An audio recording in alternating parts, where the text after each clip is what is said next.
Yangon Reuters. Rohingya Muslims are not native to Myanmar, the army chief told the U.S. ambassador in a meeting in which he apparently did not address accusations of abuses by his men and said media was complicit in exaggerating the number of refugees fleeing.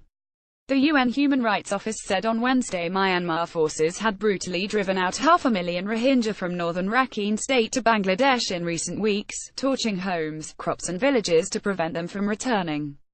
Thousands of Rohingya were leaving the state on Thursday, aiming to reach Bangladesh by boat, citing a shortage of food and fear of repression, residents said. A Myanmar official said people were leaving, but he dismissed the suggestion hunger and intimidation were factors. The army chief, Senior General Min Aung Hlaing, gave his most extensive account of their Rohingya refugee crisis aimed at an international audience in the meeting with Ambassador Scott Marcial, according to a report posted on his Facebook page. The general is the most powerful person in Buddhist-majority Myanmar, and his apparently uncompromising stance would indicate little sensitivity about the military's image over a crisis that has drawn international condemnation and raised questions about a transition to democracy under Nobel laureate Aung San Suu Kyi.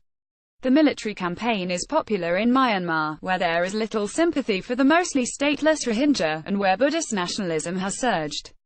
Min Aung Hlaing, referring to Rohingya by the term Bengali, which they regard as derogatory, said British colonialists were responsible for the problem.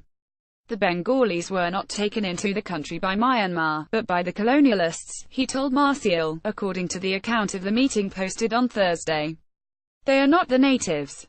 Coordinated Rohingya insurgent attacks on some 30 security posts on August 25 sparked a ferocious military response. The UN Rights Office said in its report, based on 65 interviews with Rohingya who had arrived in Bangladesh, that abuses had begun before the August 25 attacks and included killings, torture and rape of children.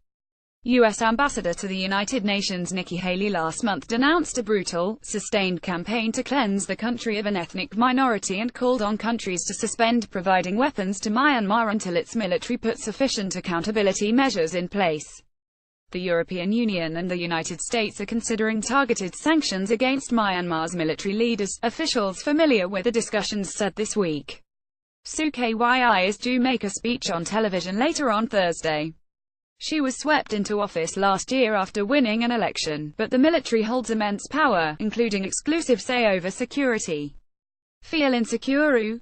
High Commissioner for Human Rights Zeid Ra'ad Al Hussein has described the government operations as a textbook example of ethnic cleansing and said the action appeared to be a cynical ploy to forcibly transfer large numbers of people without possibility of return.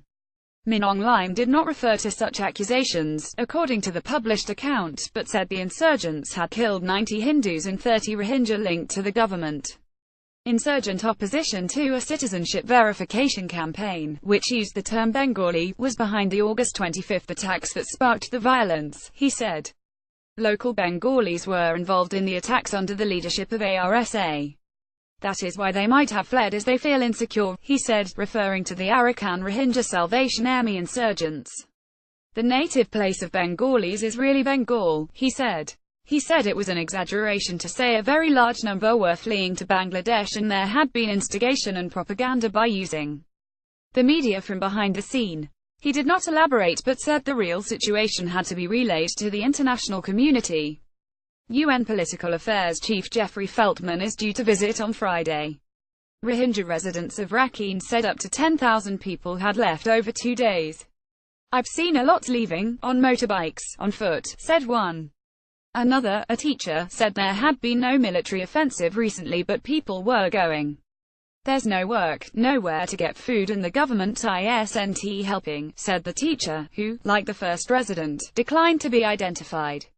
Rakhine State Secretary, Tin Mong Swe, said people were leaving every day to join relatives already in Bangladesh. Nobody is starving in death in Myanmar. The government is trying to support those in need, he said. They can fish or catch shrimps in the creeks near their villages. No one's killing them or intimidating them.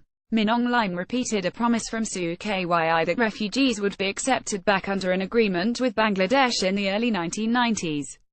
But many refugees doubt their chances of going home, fearing they will not be able to prove their right to return.